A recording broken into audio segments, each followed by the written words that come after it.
Welcome to the Earth Your Wild podcast, brought to you by Reuserbox, providing a better way to buy cardboard boxes. We're your hosts, Jack and Ellie. This is the podcast where we talk to industry experts and change makers to try to answer the question, how do we make our businesses better for people and the planet?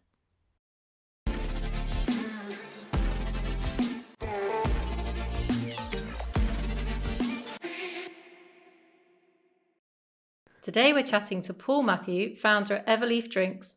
In 2019, using his knowledge as a conservation biologist and bar owner, Paul set out to create a non-alcoholic drink that had all the depth and complexity of some of the finest alcoholic drinks. Everleaf are committed to working with nature, sourcing their ingredients responsibly, and giving back through various social and environmental causes. Welcome to the podcast, Paul.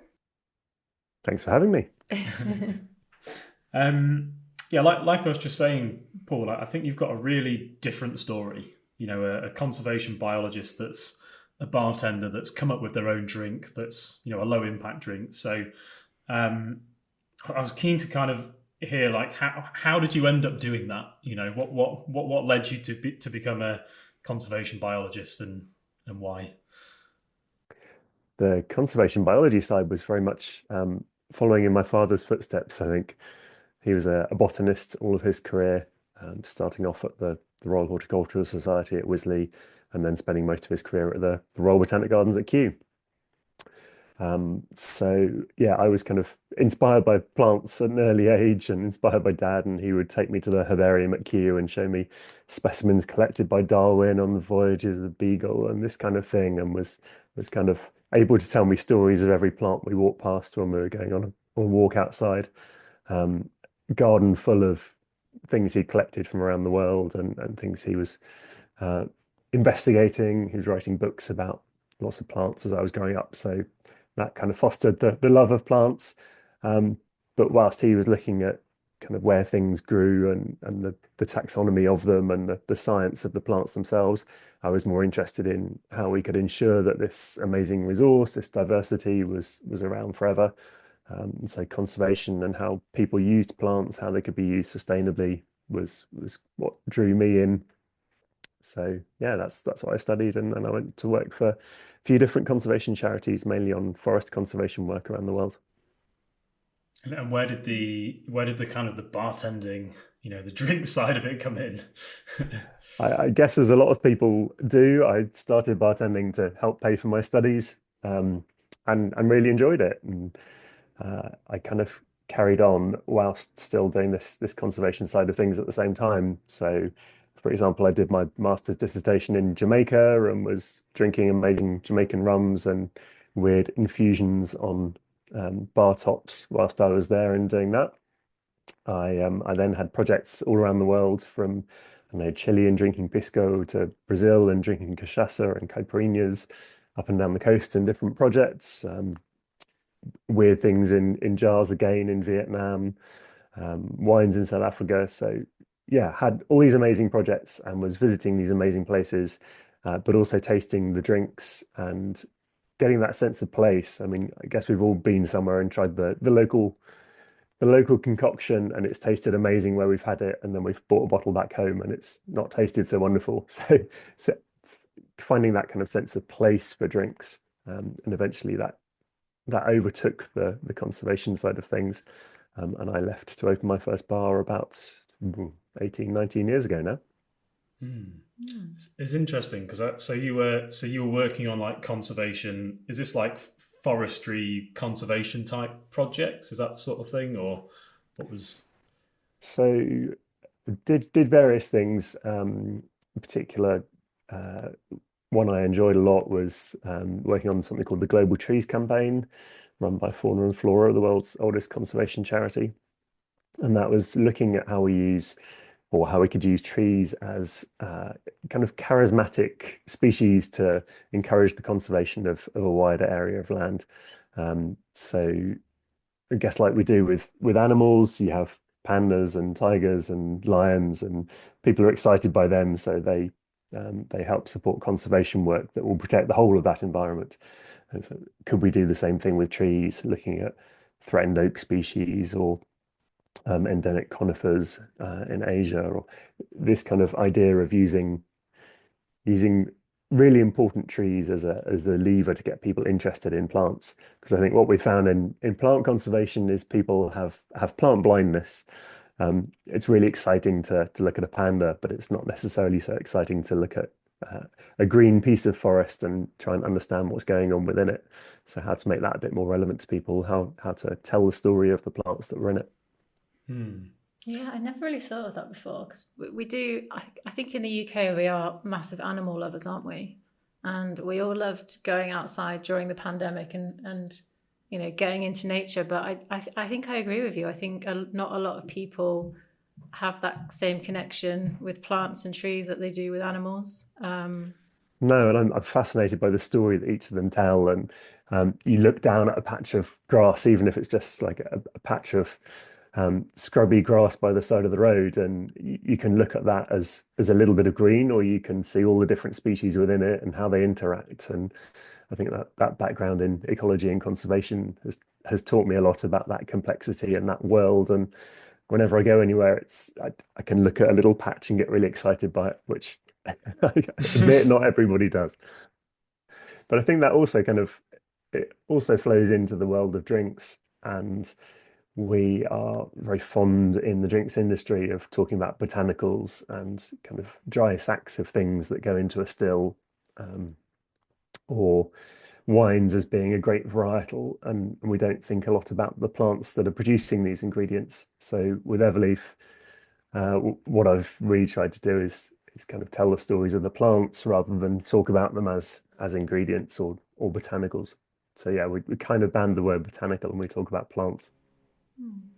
Did you, when you were traveling around all these different places, I'm kind of picturing you in my mind, and I'm picturing you like in a forest or in some kind of nature area, and then I in was like a younger. local, yeah, and then in like a bar or something. Because I kind of feel like, if you want to get the culture of a place, a good start is to go to like a local bar, right? When you're traveling. But Yeah, absolutely. did It tends to be where you find out everything, and you kind of share the stories of the day, but also get insights into how people use stuff. So even back when I was doing my dissertation, I was studying an endemic tree grows on one mountain range in the far west of the country. Um, and part of that was chatting to locals in bars as well as kind of out in the forest to see what they used it for and to learn about it. And um, that's a really important part of it, of conservation, is how people use things, how they can use them more sustainably. And that specific example, one of the reasons it was still there was that it wasn't particularly good for timber. It was known as a coffin tree. It was only good for making planks for coffins, so it wasn't harvested a lot and was therefore protected. So getting little insights like that.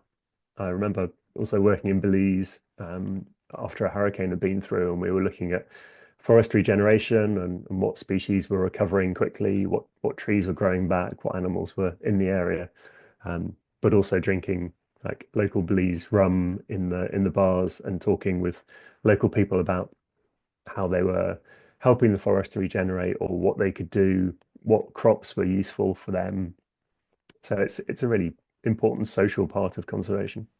and did you find? I'm guessing you were going to more rural places. So did you find like the people that you would speak to in like bars, were they quite connected with the nature locally, or because I feel like if you go into the UK and your average bar, there's a very just your average person. There's like a big disconnect between the drinks we have and the food we have and the nature where it comes from. Um, Yeah, there is a bit.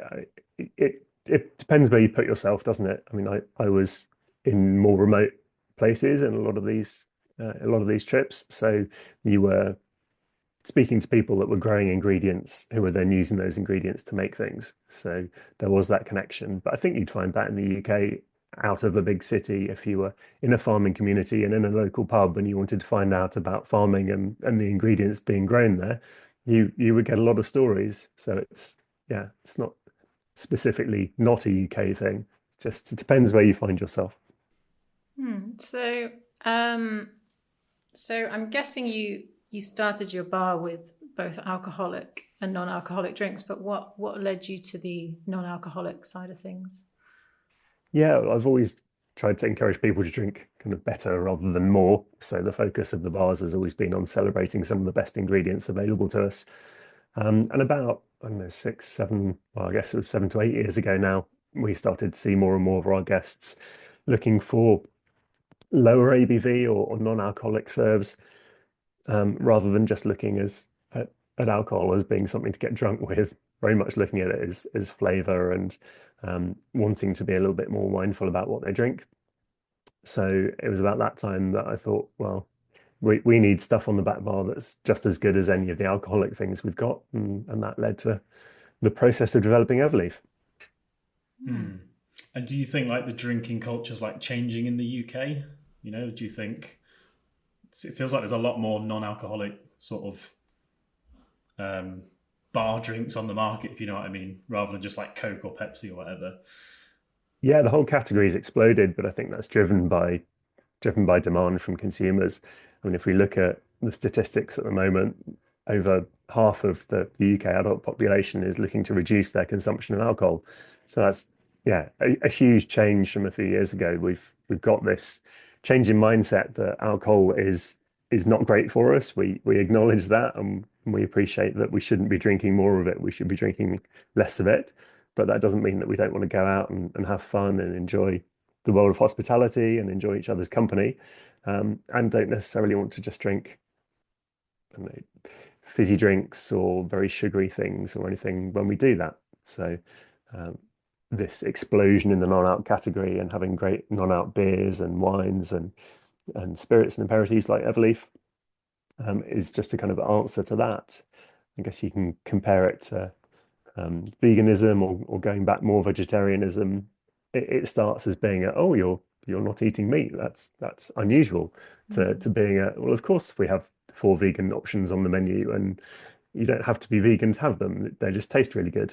And I hope that's the direction we're going with drinks as well. We want people in our bars to have great drinks, whether they're alcoholic ones or not. We just want them to have a great time and really enjoy the experience. I definitely think, I mean, it probably is changing a bit, or I have noticed that, but I definitely feel like if you go into a bar with a group of friends, everyone just expects you to drink. And I feel like if you don't get an alcoholic drink, I feel like there's like a different reaction. Like people are always trying to make you have an alcoholic one if you decide not to. I don't know why that is. Do you think this is a generation thing though? Because as we're both millennials, and would you say Gen Z are starting to drink less? Absolutely. Stats show they're drinking far less, and there seems to be a kind of a swing in social media as well. We have a lot of celebrities now talking about their sobriety or how they're reducing their alcohol consumption, and it's more about mindfulness and getting the most out of your day, versus that kind of work hard, play hard, go hard or go home mentality that perhaps previous generations have had with their relationship with alcohol. I totally get that peer pressure thing still, but I do feel like that's changing. And I feel like if I went to a restaurant with my friends and I didn't get meat and everyone else got meat, I don't think anyone would notice. But if I went to a bar and I got a non-alcoholic drink and then they all got an alcoholic drink, they'd all be trying to get me to get an alcoholic drink. Do you know what I mean? So, well, why is that? Or my friends just... I don't find my friends are like that anymore. I find it generally splits down the middle of those of us drinking alc and non-alc. But I totally appreciate that is the case for a lot of people. And I think that's a really nice bit of the non-alc category now, is that your drinks look the same and they taste essentially the same, that the quality is the same. So you don't look like you're the one having a lime and soda or a lemonade or a Coke. You look like you're drinking the same as everyone else, not to disguise that, but to just feel like you're fitting in sociably. And if you're buying around, everything's a similar kind of product. So it feels like you're part of the same group. I mean, look at the success of Guinness Zero, which is now one of the biggest non-alc beers in the UK, and you get some venues where a third of their Guinness sales are Guinness Zero, and you see there's obviously a massive demand for this, and I mean, personally, I can barely tell the difference in them. That's another non-alc that I really enjoy drinking. And so if you're in a group of friends, um, one of the things we're seeing reported now is that a lot of people are zebra striping. So your first pint may be alcoholic, your second pint may be non-alcoholic, then you go back to an alcoholic one again. So you kind of you manage your alcohol consumption a lot better as opposed to that traditional kind of culture of just doing rounds and rounds and rounds until someone gives up and goes home. It's a little bit more mindful. And I noticed, like, so Everleaf is like, I think you've got like an aperitif. Is that right? Did I say that right? Yeah, so we refer to them as being aperitifs. I think there's a little bit of, I don't know, as a bartender, it doesn't feel quite right to refer to them as spirits without alcohol. But also the way I've made Everleaf, it fits into that aperitif category, which is more bittersweet, really designed to open your palate up. Just in the same way that you maybe wouldn't refer to vermouths as spirits. So that's the category we use, yeah. Yeah. And I kind of feel like your drinks are like a bit special in their own way. So it's kind of like, it's almost like, it's not like not having alcohol, but it's like having, a different experience. Although I've not actually tried them, but from reading. We'll have to solve that. Let me know. I'll get some samples over to you. Nice. But yeah, these are designed to be a treat. They're designed to be an occasion. They're designed to be something that marks a change in pace, just as we're used to drinking alcohol. So you get to the end of your working day, maybe you want a gin and tonic, maybe you want a spritz of some sort. Maybe Monday to Thursday you want to stay off the alcohol, but you still want that occasion. And then Friday, Saturday, you might switch back to alcohol. So it's designed to taste special. It's designed to have all the same cues, all the same complexity as any of the great alcoholic drinks out there. And you mentioned, you compared it to like the sugary fizzy drinks on the market. How kind of healthy is it in comparison to those? Is it, I know like an alcohol version wouldn't exactly be healthy, but are they very sugary or? So Everleaf isn't. We're a similar amount of alcohol to vermouths. So we have 3 different products and they range from kind of dry vermouth to sweet vermouth levels of sweetness. So if you're mixing them with a light tonic or soda water, they're a similar kind of level of sugar to a regular tonic. But we do have sugar in them. That's something that helps them taste delicious. But we're a fraction of the sugar of cordials and soft drinks. And we stay away from using artificial sweeteners and things like that. So they're more natural products. Cool. Where did the name Everleaf come from then? Can you explain that? Yeah, so we've talked a bit about conservation. Everleaf really came from the desire to make sure our ingredients are around forever. So we have a logo, an icon on the top of the bottle and on my hat here, which we call our forever leaf. So it's an infinite loop of a leaf. And so, yeah, that's part of our sustainability messaging and part of our sustainability strategy is to make sure we're sourcing things sustainably and contributing to plant conservation. And how do you how do Everleaf Drinks like actually support conservation? So we have kind of 3 branches to our sustainability strategy. The first is how we source our ingredients themselves. So take vanilla in forests, for example. If you kind of look at the vanilla trade, 95% of the world's vanilla flavoring is artificially made. Of the 5% that's natural, some of the best in the world comes from Madagascar. But the trade in that is quite complicated. And so only a small fraction of that is sustainable. So we work with a supplier who makes sure there's good price paid, makes sure that the vanilla is grown organically, to make sure that it's grown with respect to the national parks that are nearby. It also provides funding for various education services locally, a whole bunch of other things.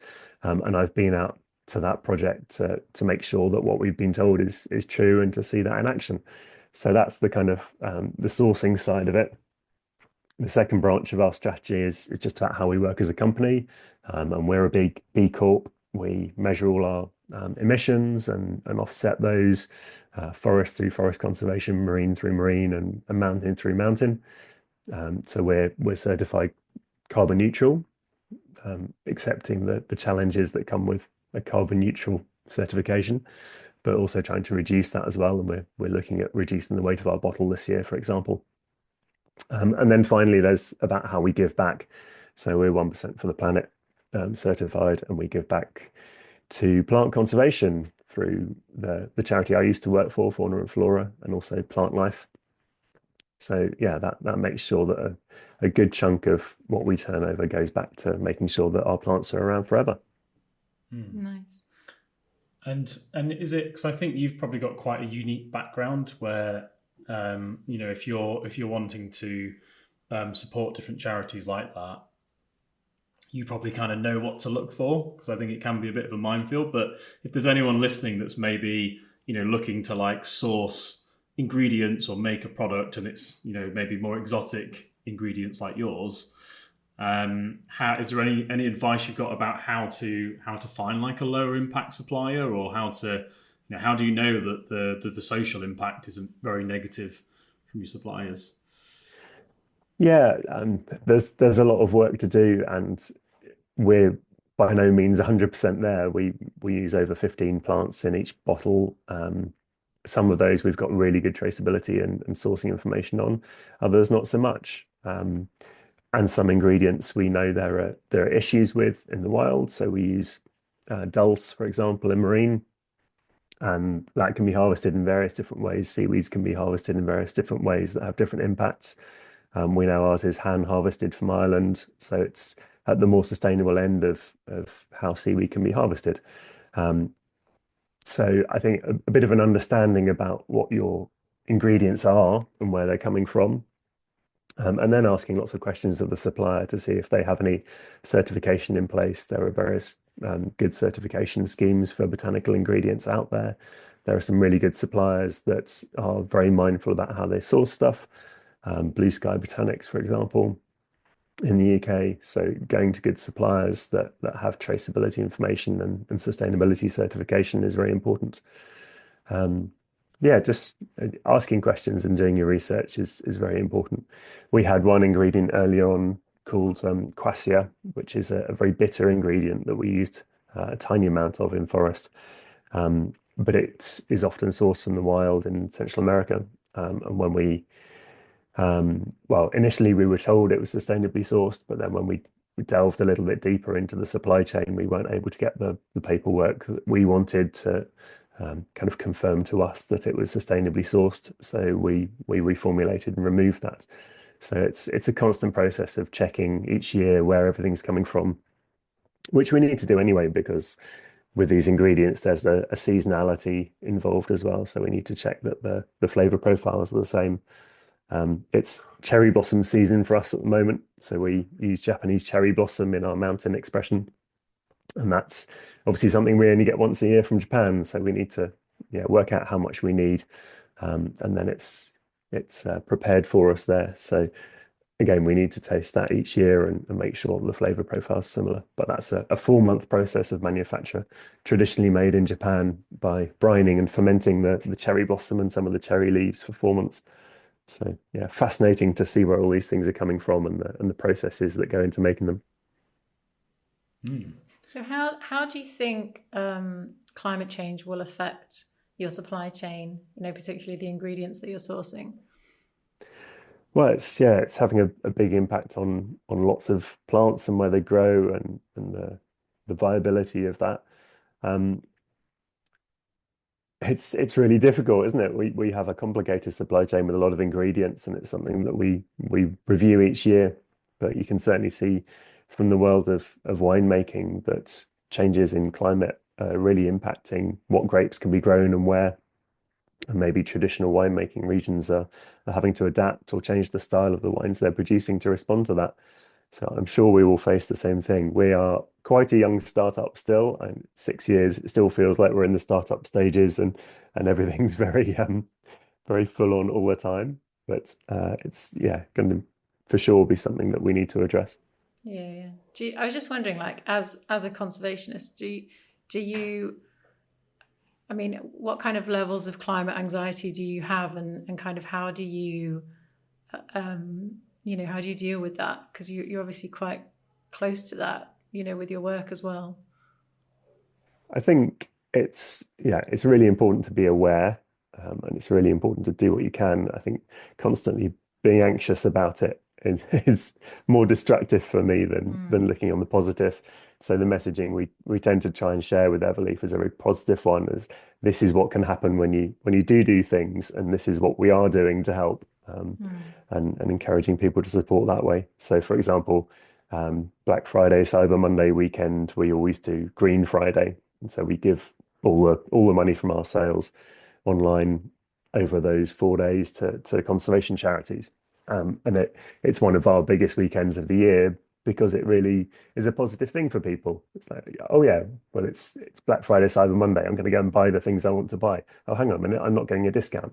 Oh, but it is all going to charity, and people really do appreciate that. And it's a very positive weekend for us.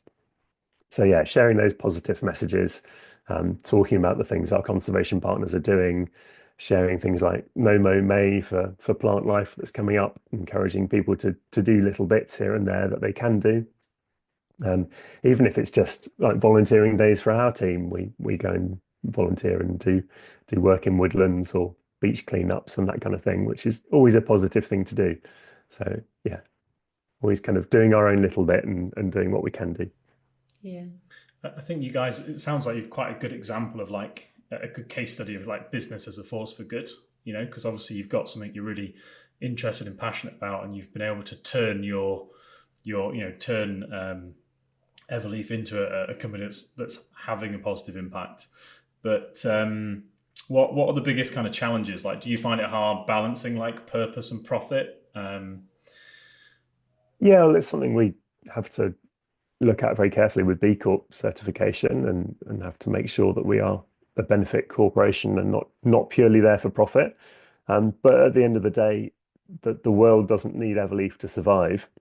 We are a consumer product. It's not like the sustainability journey is something that we have to go on, acknowledging that the world doesn't need us. So with that in mind, we need to do the best that we can, given what we are.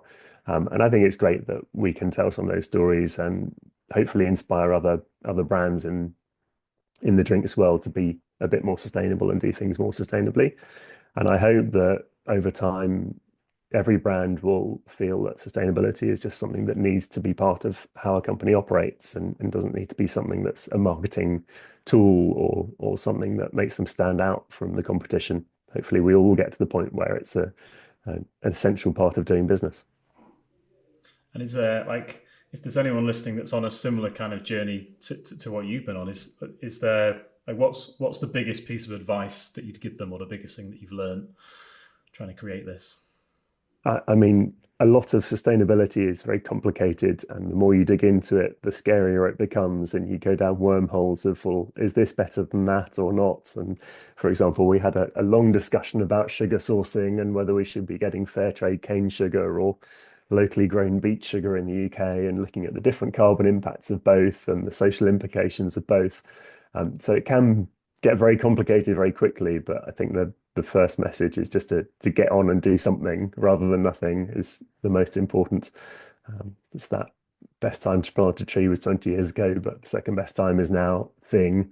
It took us a long time to get our B Corp certification, for example.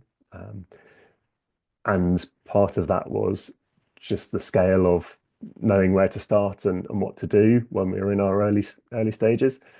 But just getting on with it and getting the first things done and starting that journey, taking that first step is the best thing you can do, because otherwise nothing happens and you stay where you are. We're doing the same with packaging now. It's so many questions around packaging and what's better than the alternatives, and what do consumers look for, and all those questions to answer. So again, it's something that we just need to bite the bullet and get on with. Yeah. So how challenging is it with packaging with what you do? Because obviously there's so many minefields, right? What's better? Is it glass? Is it glass? Is it metal? Is it plastic? Is it reusable bottles? How did you tackle that, and where are you at with that? Yeah, absolutely. It's a challenge. I think there's an expectation amongst spirits drinkers that things still come in glass, that there are options now. Some people have moved to cardboard packaging with a plastic sleeve. It's possible to get refills in cans for spirits, but it's still one of those things that we're kind of on the journey for. We're certainly looking to reduce the weight of our glass this year and use 100% recycled glass. But it is still heavy, and we appreciate that. It's something that we're constantly challenging ourselves with.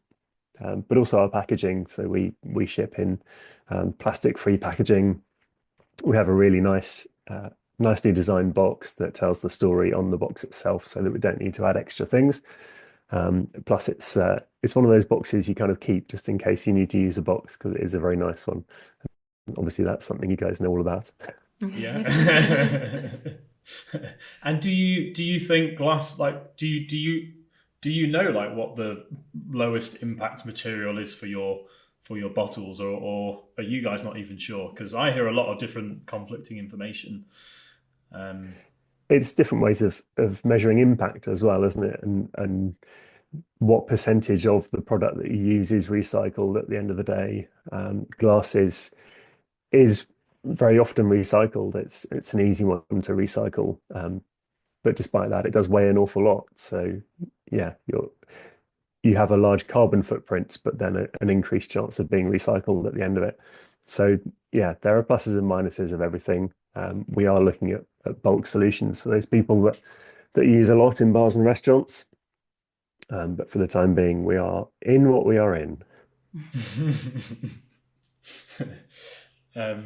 Yeah, so I guess this links to, like, looking to the future. What's next for Everleaf? And do you see any, like, trends emerging in both alcoholic and non-alcoholic sustainable drinks? So I think, as we mentioned with sustainability just now, the trend I'd like to see is that it doesn't be a thing, or it's not a thing anymore. I'd love every brand to just be sustainable, and it's the ones that don't have the sustainability credentials that are being called out rather than the ones that do. So hopefully that's something that we will improve on, with more and more people becoming B Corp, more and more people choosing to donate at least 1% through 1% for the planet or other schemes. In terms of the non-alc space, I think that's been really exciting over the last 6 years. I think the next phase is that it will start to normalize very quickly. So again, I hope we get to a stage where it's not alcoholic drinks versus non-alcoholic drinks. It's just they're all delicious drinks. Some happen to have more alcohol than others. I think just like you might choose a wine or a beer or a gin and tonic now, it'll just be a case of choosing something that's a bit lower in alcohol. And we'll have everything from non-alcoholic through to low ABV through to full strength. And it won't be a thing, but we'll see. We'll see how the category develops. And where can we get your drinks from? Yes. If we want them. Oh, well, thank you very much. And hopefully you do after hearing more about them. So yeah, we have 3 different products. We've got Forest, Mountain and Marine. Forest is at the more bittersweet end of the spectrum. Mountain is more floral and aromatic, and Marine is more crisp and refreshing. And these are available in a lot of the usual places. So we have our own website, everleafdrinks.com. We're available on Amazon. We're available through people like Ocado and Majestic. And we are available in around 2,500, 3,000 different bars and restaurants around the UK. So do look out for us on menus when you're out and about next. Nice. Lovely. And we always like to kind of close with the same question, really, which is where do you see the world in 10 years? And often people tend to say sort of where they would like to see it and where they think it might be, unfortunately. Where do you see it? Well, we're living in interesting times, aren't we? There seem to be a lot of changes politically at the moment, but hopefully in 10 years' time we'll all be living in a little bit more harmony. We've got a line in our Everleaf manifesto that reads, plants use everything around them to help them grow and in turn create a better environment around them. Be more plant. So we're always challenging ourselves to be more plants.